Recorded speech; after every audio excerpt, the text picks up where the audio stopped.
Howdy, we're going to have a chat today. I'm Cassie Winter. I'm a productivity and self care expert for those who are neurodivergent, chronically ill, and disabled. Today, we're going to talk about one of the questions I receive the most often, and that is how do I know if I should push myself? This is going to be a more in depth chat than usual, so go ahead and grab your favorite beverage. I've got some hot chocolate. And let's get into it, shall we? I have asked myself this question so many times. I myself have been chronically ill since the age of 14, and I was born neurodivergent. And then I developed depression, and I have CPTSD and PTSD.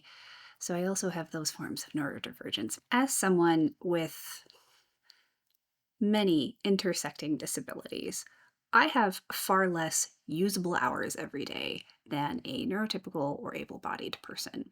These days, I've been averaging about 2 to 4 usable hours a day. And that means time that I can do work for this business, do chores around the home, do things to feed myself, care for my body. The rest of the time, I honestly have to rest and recover. And that means that all the things on my plate somehow need to fit in to those 2 to 4 hours these days. And just like every other person on the planet, I have too much on my plate. It's a genuine sign of our times, which dumpster fire, that even those who are neurotypical and able bodied and have more privilege in this world are experiencing rising rates of burnout and overwhelm. They have too much on their plates that they can't conceivably handle and have work life balance, whatever that is. So, what does that mean for those of us who are marginalized, who have disabilities, who have less usable hours, capacity, and ability? If quote unquote normal people are struggling, we're screwed.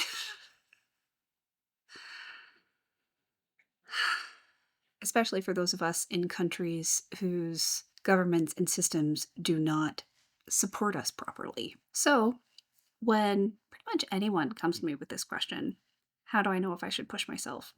All of that context just floods my brain.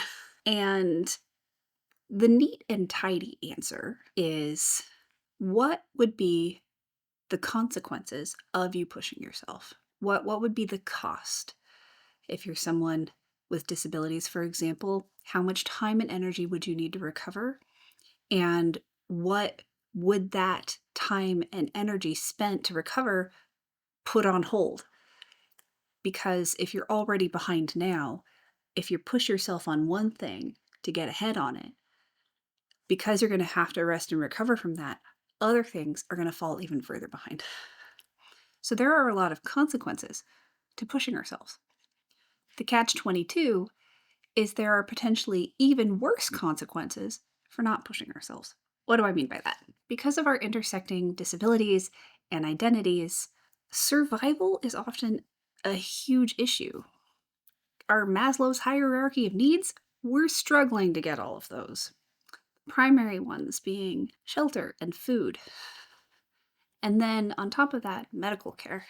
I understand that I have a tremendous amount of privilege in that I am partnered to someone who makes a decent wage.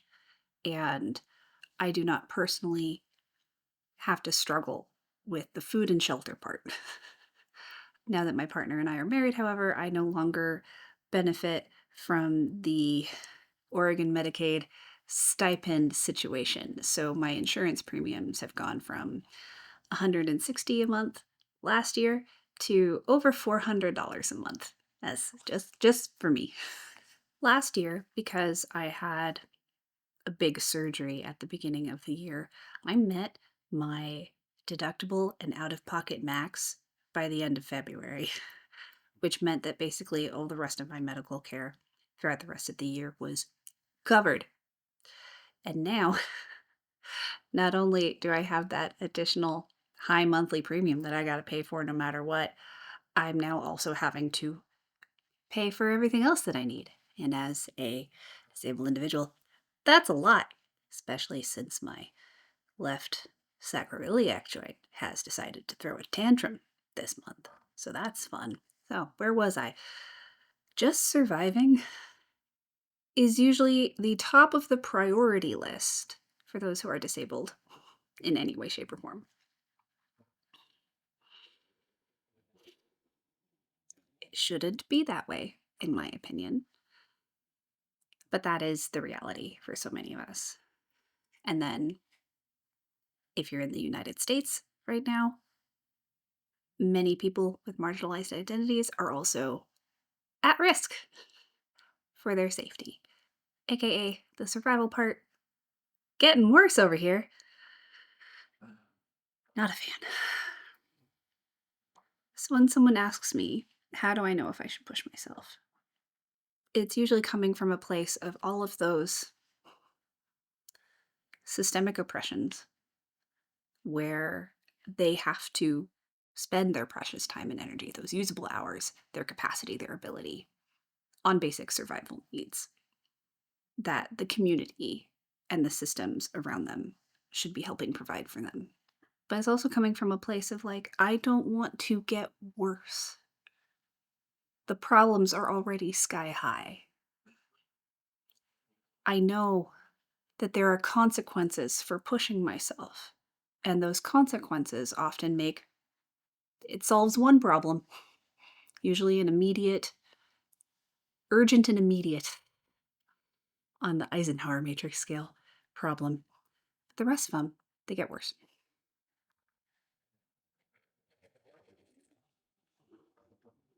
So going back to the simple answer, it's making an educated guess about what those consequences would be if you were to push yourself, and then asking yourself, am I willing to experience those consequences? Am I willing to pay the price for pushing myself? And then, even then, if you do an educated guess, you decide you're willing to pay the price, experience those consequences, you go and do the pushing, and then, because life be lifing and disability is more often than not dynamic, the consequences may very well end up being worse than you had calculated. In my signature productivity and self-care program, the Action Navigator, so much of what I do with how I'm educating my students and coaching them through things is try to help them find solutions and systems that they may have not thought of before in order to kind of circumnavigate this horrible catch-22. Where can we in our day-to-day life make adjustments so that overall we can get some more usable hours back, some more spoons, if you will? How can we set up systems for ourselves that if we stay the course and make tiny adjustments day after day after day, they compound, and that sky high set of problems shrinks over time. So instead of being caught in this cycle of push really hard, recover and things get worse, then having to push really hard, recover and things get worse, we're going the low and slow approach, the tortoise instead of the hare. And I understand that to be able to do that is also a privilege, because being able to do that implies a certain amount of support in your personal life in order to choose the low and slow route over the do it all now, pay for it later, rinse and repeat cycle. The reason I built my business in the first place was because the kinds of support that I did have access to at my lowest, for example, traditional therapy. I was going to so many doctors trying to get diagnosed for what on earth was wrong with me. It took me 15 years to get diagnosed with my primary issues. So I was disabled for 15 years of my life. And I became disabled at 14. So half of my life it took to find any sort of answers. But the support systems I had available to me, including my parents and my friends, they didn't have, and even my therapists, I cycled through many, didn't have the expertise to help me with my specific problems. And because of that, even though I did have some external support, I felt very alone, an individual facing all of these problems. And all of that burden was on me to solve my problems, to improve my life and my station and my situation and move forward. I had to become an expert in so many different areas in order to get to where I am now. And if I think of the world that I would want to live in, where our communities and systems automatically supported those with less privilege, those marginalized identities, disabilities, etc., such that instead of survival being our priority, living could be our priority. So many of my students are so intelligent and creative and just profoundly wonderful individuals. And it breaks my heart to think how different our world could be if barriers to survival were removed for this group of people. The art that would be in this world, the progress in science that would be in this world. And the astounding thing is so many of them manage to do that stuff anyways, but even then they're nerfed, as it were. If I hadn't had to figure out how to survive, how to be a person in this haunted meat suit of mine, I probably wouldn't have stopped writing fiction in my early 20s. I probably would have kept going, and who knows where that could have gotten me. To do creative work is what's in my soul. All right, we've gone down the tangent rabbit hole. I need to circle back a little bit. I built this business in order to help people who are, have been, will be in situations like where I was, where the systems of support that they have access to are not moving the needle, and they're having to become experts themselves in order to move forward. I want to give them a shortcut for all that. I've been there. Here is everything I have learned to help you move forward, to take the edge off, to give yourself even just a tiny bit of energy and capacity and usable hours back. So that way, if just a little bit more living were in their lives instead of surviving, I've seen how transformational that can be. And that's why I do what I do. I wish this business didn't have to exist. I wish this wasn't such a gaping hole. And I wish there were more standardized, systemic ways of providing this kind of support. One of the things I've heard a lot about my program is that this is what occupational therapy should be. And I recognize that there are occupational therapists out there doing this kind of work. They're just few and far between and hard to find. Because the compounding factor in all of this pisses me off is that you have to be good at marketing in order to reach people that need your help. Suffice it to say, January 2025, wild time to be trying Facebook ads for the first time.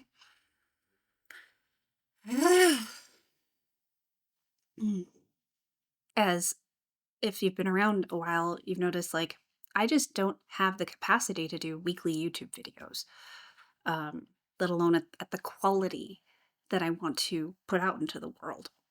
So my upload schedule, very erratic. The YouTube algorithm doesn't like that. I'm lucky if a new video gets 500 views in the first month. I have over 12,000 subscribers.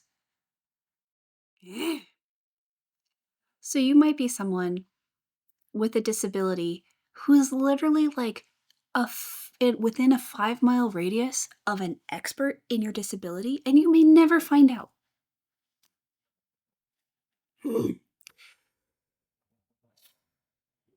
Not gonna lie, I keep pretending this is alcohol. I do not drink alcohol. My dysautonomia would not allow it. My POTS would flare so bad. Um, but one can pretend. All right, let's go back to pushing ourselves. So let's say you have come to the conclusion that you need to push yourself. Then the question becomes, what kind of accommodations or support can we put in place in order to decrease the potential for harming ourselves, making things worse? And what are our boundaries around pushing ourselves?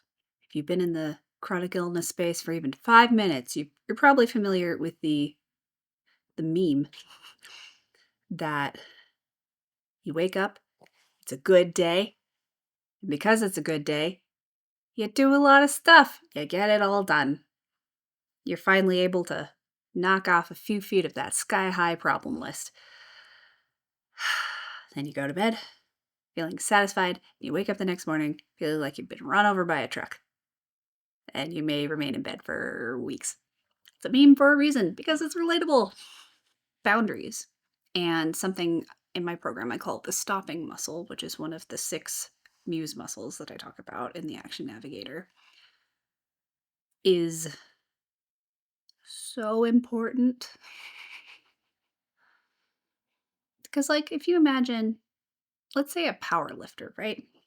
Power lifters are very, very specific about the exercises they're doing, the amount of weight they're doing, the style of movement, and number of reps, not to mention managing their diet to an extent that would throw me into an eating disorder. So, but let's say power lifter working on their biceps, doing bicep curls. If they didn't stop, let's say they're doing, this is an arbitrary number, I don't know anything. I'm learning about weight training to help this haunted meat suit. I'm by no means an expert. Let's say they're doing 50-pound bicep curls. If they didn't stop, they would go beyond failure and potentially injure themselves, right? Right? Right? That would even happen to an able-bodied person. They go too far. So, whether or not you are choosing to push yourself, boundaries, that stopping muscle is so important in order to help us move forward without causing more damage. And this is actually a great place to talk about a concept that I recently learned from Annie Short. She's the expert that I'm learning about weight training for Ehlers-Danlos from. And oh my God, I love her work. Cannot recommend more. I'm hoping to not be too shy at some point in the future and be like, hey, you want to come on my YouTube channel and talk about this sometime? I'm just going to let one of her recent short form videos roll about capacity. Ehlers-Danlos and capacity, let's talk about it. So let's say your capacity is here. That's all you can do right now. For a lot of us, the temptation is to work at capacity. Maybe we tell ourselves that I used to be able to do more than this, therefore I should be able to do this much now. Maybe we're comparing ourselves to others and thinking we should be able to do as much as they can. Maybe you're in a rush to get to your results faster. Maybe you've been told that this is the rate that you should be working at, or maybe you're just frustrated with how slow things are going. Let me teach you a trick that I've learned from working with some of the best strength athletes in Australia and seeing how they train. The best strength athletes I've worked with very rarely go to max capacity in their training sessions. Instead, they acknowledge where that capacity is and then work within that capacity. And then we start to see something pretty cool happen. This will actually start to expand their capacity out. This means that over time, their capacity might go from this to this. And what we do then is we still work within our capacity, and that will again expand our capacity out. Now, over time of working like this, what we see is the capacity expands out even more. And then we might even get to the point where it's really expanded out. And remember, this black outline is our capacity and the green is where we're working. Look at where we're working here compared to the original capacity that we started with. We're now doing more than we ever could before, but we're still training in this safe zone where we've got this buffer zone where we're not pushing too hard against our capacity and causing a flare up or sickness, etc. Now, I've said this is how the elite strength athletes train. It's also an excellent approach to training for conditions like EDS. And I wanted to highlight the fact that it works for elite athletes because so often we're told that these approaches are what we have to do in order to avoid injury. But I wanted to show you, yes, it can help with our EDS, but it can also help with our performance. This is not about holding yourself back, and it's not just about preventing flare-ups. This is actually the best way to train, no matter who you are. Isn't that cool? I love that framework. And it makes so much sense. And it doesn't only apply to strength training. When we work within our limits, it builds our capacity. If we jump the fence and we do too much, it actually reduces our capacity going forward. So, the straightforward answer when you're asking yourself, should I push myself? How do I know if I should push myself? Is one, what would be the consequences of pushing yourself in this context? What price would you have to pay? Make an educated guess. And then two, are you willing to pay that price? Are you willing to experience those consequences?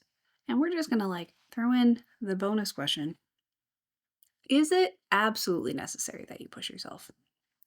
Man, this is a whole nother topic. So, yes, oftentimes there is the context of survival needs. But for those of us who have been in that hypervigilant race for survival for years and years and years, especially if you have any form of post-traumatic stress and your hypervigilance is just wee woo all the time, we have the tendency to see something minor as life or death. It's like, oh my God, I need to push myself and deal with this or else bad things are going to happen. It's really important to be able to discern true need for pushing yourself versus an illusion of need. And this is where one of my favorite concepts that I've talked about before, showing up messy. In order to show up for the things that truly matter or are truly important to us, that means we need to be showing up messy in some way, shape, or form. This is day 2 hair. I did not have the spoons to do another shower last night. Wasn't happening. Wasn't happening. Looks a little bonkers, but I know I'm probably being harder on myself than I need to be. When we have that history of hypervigilance and being unable to discern the nuance of priority, that's a really important thing to start working on.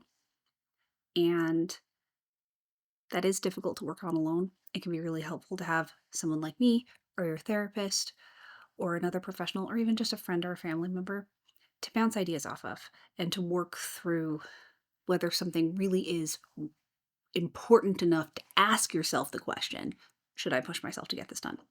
And if you are alone, I really recommend the prioritizing grid method, which I talk about in my free Anytime Reset guide, which you can get access to at a link in the description box below. It's a really great way to get an accurate priority order while drastically reducing decision fatigue. It is chef's kiss. One of my favorite things I've discovered in the past couple of years. If you want me to do a more in-depth video like this one on that, discerning whether or not something is important enough, let me know down in the comments. Because in this video, I really just wanted to talk about the nuance of how so many of us who are neurodivergent, chronically ill, disabled, are stuck having to push ourselves all the time, which just leads to burnout. Rinse and repeat. Like I've said before, there is a way out, but it involves getting extra support, which not everybody has access to. And that's actually one of the reasons why it is so important to me that I offer a sliding scale for my program so that those who are not financially privileged have access to my work and my education and my coaching, because I was one of those people. I had no money because I couldn't work. And I wasn't like gonna go ask my mom for $5,000 for a coaching program. Not that that existed in the early 2010s, but I digress. So the formula, the workflow, if you will. Step one, is this something I need to push myself through? Is this an actual important and urgent situation, or is my hypervigilance making me think that it's true and it actually belongs in a different Eisenhower square? Two, make an educated guess. What would the consequences be of pushing myself in this instance? What would the price be? What consequences would I experience? And then, number three, am I willing to pay that price? Am I willing to experience those consequences? And remember, the consequences often include other things falling more behind and becoming more urgent. I have a guess that a lot of the times the question, how do I know if I should push myself, has an underlying, likely unconscious hope attached to it. The idea that whatever the answer, an expert like myself or a friend or a family member offers in response to that question will somehow fix something or many somethings. It'll make it okay. It'll make it safe. Like, yes, you should push yourself in this instance, and it'll be safe. You'll be safe. Or no, you shouldn't push yourself in this instance, and you'll be safe. It's okay. It's okay to need someone to tell you it's going to be okay, especially if you're an adult who knows that's a white lie. You just need a little bit of emotional support. That's okay. I'm not judging anyone for experiencing that. And there's also this element of wanting someone else to step up and save you for once because you have been having to step up and save yourself over and over and over and over again. There's this desire to be unburdened, rescued, saved. How do I know if I should push myself? The uncomfortable truth is only you can know the answer to that question. If you have any sort of support network, yes, ask for their expertise and for their opinions. You know who you can trust. It can be so lonely and burdensome to be with the one with the power of choice in your life because then the consequences become yours. If you mess up, it's because you messed up. To unburden yourself with that responsibility and accountability sounds magical. It's okay to make mistakes. It's okay to make an educated guess, decide to push yourself, and find out your educated guess was way off and have a lot more consequences to experience. It doesn't make you a bad person. It doesn't mean you failed. You did your best, and your best had consequences that you weren't aware of. So instead of coming to your rescue, which, man, I wish I could do that. If I had infinite funding, I would save y'all in a heartbeat. So instead of focusing on that, let's focus on something that is within our control. If you are currently experiencing the consequences of your actions, you pushed yourself, you're burnt out, you're in a flare, yada yada yada. The sky high pile of problems is even duller. That is not a reason to beat yourself up. That is not a reason to be unkind with yourself. You didn't fail. You did nothing wrong. You did your best. There were simply consequences outside of your control. And that's okay. It sucks. It can really suck, but it's okay. Instead of seeing this as not only an opportunity, but like a responsibility to be mean to yourself, to judge yourself, instead, you have the opportunity and the responsibility to be kind to yourself, to be compassionate with yourself, to care for yourself, and move forward from there. So, the moral of the story for today is it really is okay to be kind to yourself. It really is okay to be compassionate with yourself. Being nice to yourself doesn't make you a bad person. We've talked about a lot today, and it's been more conceptual than necessarily actionable. We've got our three questions like, is this really worth pushing myself? Really? Or is my hypervigilance lying to me? What would the consequences be? What is my educated guess? And am I willing to pay that price? Am I willing to experience those consequences? That will help guide you to a more educated answer to the question of, how do I know if I should push myself? I simply wanted to highlight and validate the totality. And I know there are other aspects that I did not touch on. So when I say totality, I'm not being literal. I'm not being literal, but I wanted to speak to and validate all that extra context that you may feel in the background, like you sense it like the elephant in the room, but you can't see its shape, you can't see how big it is, you can't say where the wrinkles are. You probably know it's not a simple question. How do I know if I should push myself? I'm probably not telling you anything you don't already know. I simply wanted to shine a light on it and validate it because you are not alone in that experience. And it's tough being a soul in a meat suit these days. You are not alone. You are not a bad person. It really is okay to be kind to yourself. It really is okay to be compassionate with yourself. And, ugh, back to that marketing thing. It feels gross, but it's important that I talk about what I do so that people who need and would benefit from my work can find out about it. If anything I've said today has resonated with you, you might really enjoy my program, the Action Navigator. It's an online productivity and self care program with a course.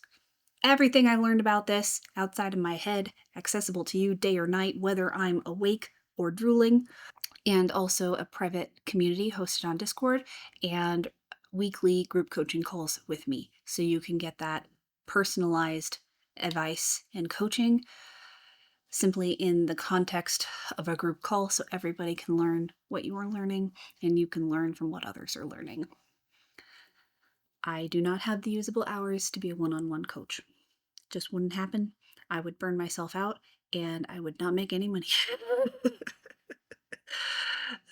Because I'd be able to do two coaching calls a week and the rest of the hours would be promoting said two coaching calls a week. Just that doesn't work. So, group program it is. And if you're interested in that, you can go to the link in the description box below. If you would prefer to get a taste of the stuff that is inside the Action Navigator, you can sign up for the free Anytime Reset, which is an example of what I call a cheat sheet. Step-by-step processes and I did all the executive function for you. The cheat sheets may be long, but that is an indication of the work that has been done for you, so you don't have to do it. And that's why version 2 is taking long, because there are more cheat sheets. And I'm trying to be more explicit about doing all of that extra work on your behalf. So when you're struggling, you have an easy system to follow. So all that information is in the description box below. There's some links to some other videos you might enjoy in case you want to fall down the YouTube rabbit hole. And if you do, thank you. I appreciate it. I will be back at some point in the future with another video. You matter. You are not alone. And it really is okay to be nice to yourself. Bye.